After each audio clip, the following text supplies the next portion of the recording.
Welcome to CodingCraft. In this episode, we're diving into the daily temperatures problem, and we'll solve it with a monotonic stack.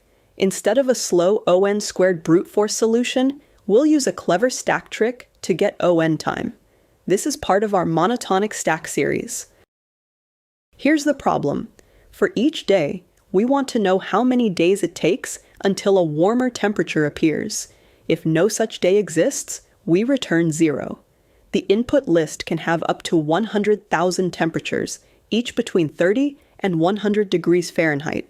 Let's look at this example. Some values clearly warm up quickly, others not at all. How can we solve this efficiently? Let's try the brute force way. For each day, we scan forward until we find a warmer temperature. It works, but at what cost? For every one of the up to 100,000 entries, we might scan all the way to the end. That's O(n) squared, or billions of comparisons in the worst case. There must be a better way.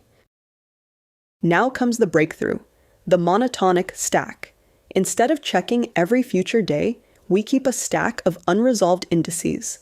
As we move forward, if today's temperature is warmer, we pop from the stack and calculate the wait time.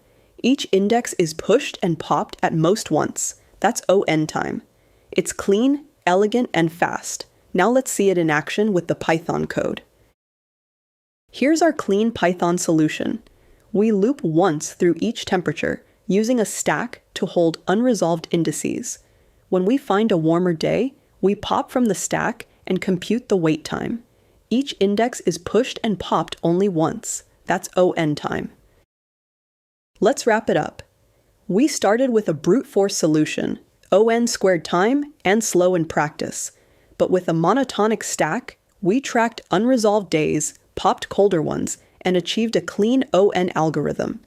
Coming up next, we'll tackle the stock span problem using the same brilliant trick. And don't miss our shorts on next smaller element for a quick stack-powered technique. Subscribe if you want more clean, visual explanations like this. And let's keep learning together.